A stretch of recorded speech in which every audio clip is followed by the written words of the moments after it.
Alright, what's going on, guys? Good to see you again. Sorry I was away for so long. I had a lot of exciting life events happen. I'm back on the grind. I'll share those things with you later. Really quickly, I wanted to talk about the calories in, calories out. I brought this up in a video called The Secret to Losing Weight with a Ketogenic Diet, where I explained that you do not get fat because you eat too many calories and you don't burn enough calories.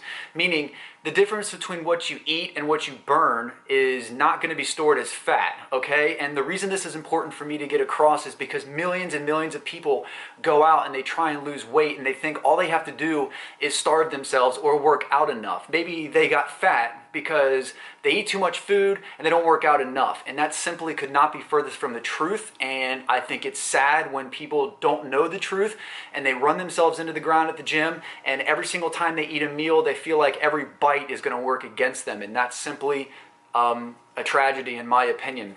So I want to clear a lot of things up because I got a lot of comments from a lot of guys saying, oh, you're an idiot, you don't know what you're talking about. Have you never heard of the laws of thermodynamics? This is my favorite argument, the laws of thermodynamics. Now, this actually happens to be the only law of physics that has been applied to the human body to explain how a system works. It was introduced in like the late 1800s, and since then a lot of science, a lot of research has come across, for example, the discovery of insulin. But I will not argue that the law of thermodynamics does make sense only in this sense. If something is getting bigger, the laws of thermodynamics say that that being, that body, must be taking in more energy than it's expending. Okay, that makes that makes sense. I totally agree with you there. Just the same, if something is getting smaller, then it must be expending more energy than it's taking in. That makes sense, again. But it does not explain why the body got bigger in the first place, does it? Absolutely not. For example, the scientist and researcher Gary Taubes, who I study extensively and he's an amazing resource, he explained it this way. If you have a super crowded room, everybody's shoulder to shoulder, and you came up and you asked, hey, how did this room get so crowded? And the person you asked simply said, oh, because more people came into the room than left. That would drive you crazy because that doesn't explain why all of these people went in the room in the first place, does it? No. Like, for example, what if there was a famous actor who was signing autographs in that room? That would explain why everybody started rushing in and crowding the room. What if there was free food in there, right? Or free money? Everybody's going to rush in there. That explains why the room got crowded. Telling somebody that the room got crowded because more people went in than left is just like telling somebody, hey, you got fat because you ate too much food and you didn't burn enough energy. It just doesn't tell the whole story. So that covers the law of thermodynamics. You know, I watch YouTube just as much as all of you guys. I go to the gym and I see personal trainers tell their clients, hey, you know, I can help you lose weight, but you're going to have to eat less, you know, and you're going to have to follow my workout advice. And they run these people into the ground and tell everybody that there's these secret workouts. All you have to do is follow my workout and eat less food and you're going to lose weight. You know, I was watching a YouTube video, and I'm obviously not going to mention the name. This guy is super popular in the fitness industry, does a lot of good stuff. He has a bunch of followers. I agree with a lot of his things, but he came out with the videos calories in, calories out, right? And he literally was telling people that it's just the law of thermodynamics. If you want to lose weight, you just got to eat less.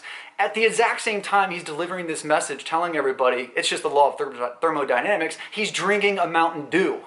Now listen, I really honestly wish it was that easy just to tell you that it's all about willpower, and if you want to lose weight, you just got to eat less and work out more. But I know that's not the truth. Now, also understand that I once believed this. I spent probably 10 years of my life believing this when I was a former wrestler, and I thought I had to lose weight, and the only way I was going to do it was to run hundreds of miles and undereat, literally starve myself. I would gain and lose 10 pounds on a weekly basis for about 10 years of my life. Now, all I knew before I got into the fitness industry was calories in, calories out.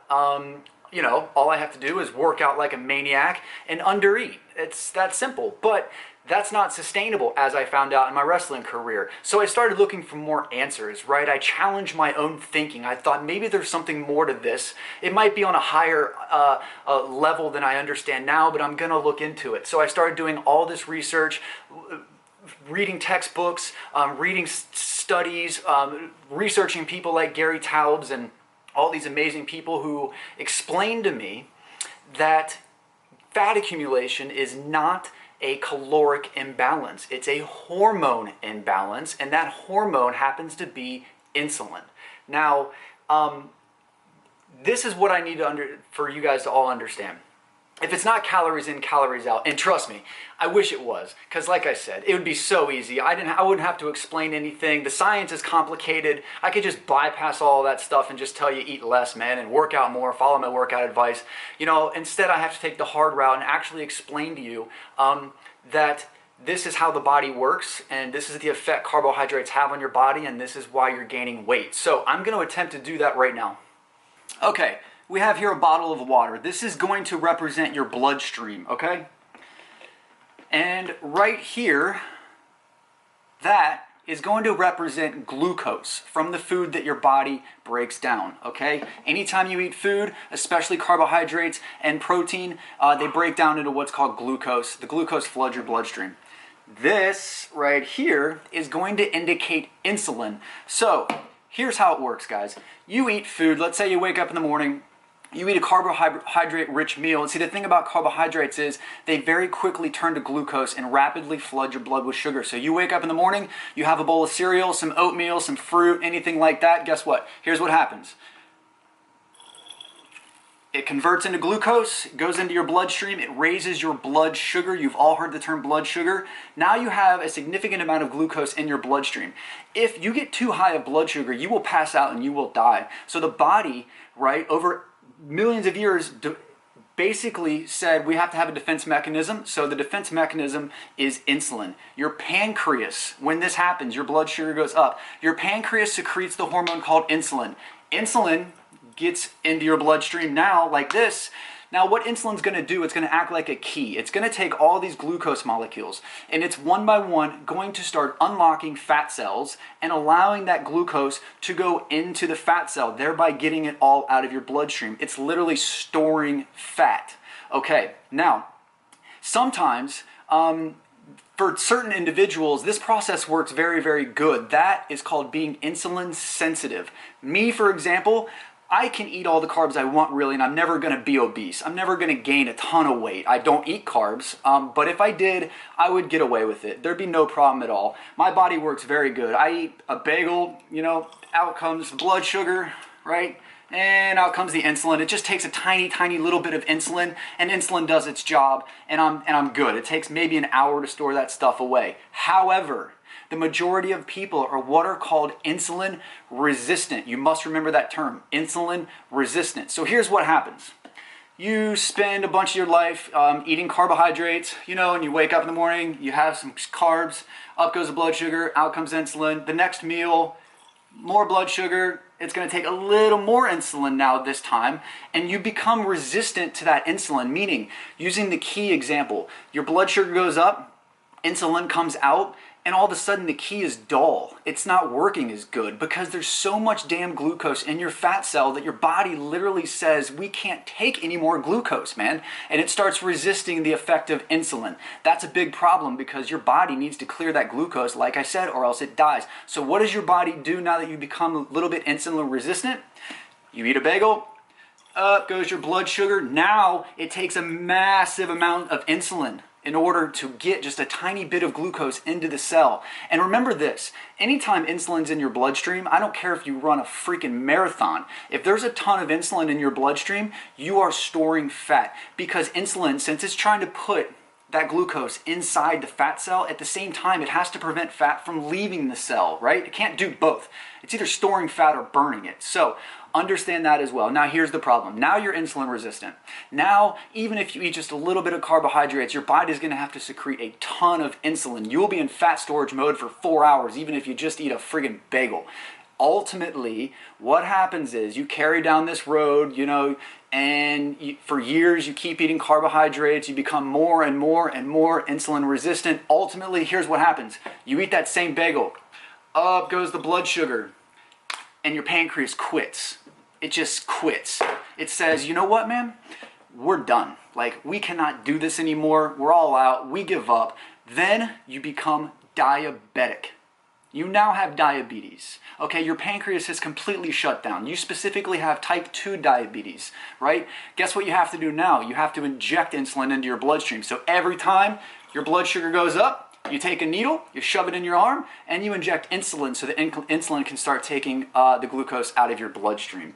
You can also be born diabetic and insulin resistance. That is type 1 diabetes, meaning the minute you come out of the womb, your pancreas simply does not produce insulin. So that right there is why you get fat. And it also explains why some people get fatter than others. Like I said before, for me, my body genetically, I can just get away with eating more carbs, and genetically, my body can process, and my pancreas is very efficient at secreting insulin. Other people, if they eat the same bagel I do, they're in fat storage mode for hours and hours and hours, right? So hopefully that explains the science. I understand it's hard to it's difficult to comprehend. It took me forever to really get it. It took me a while to get over the fact that it wasn't just calories in, calories out. But this is really how it works, guys.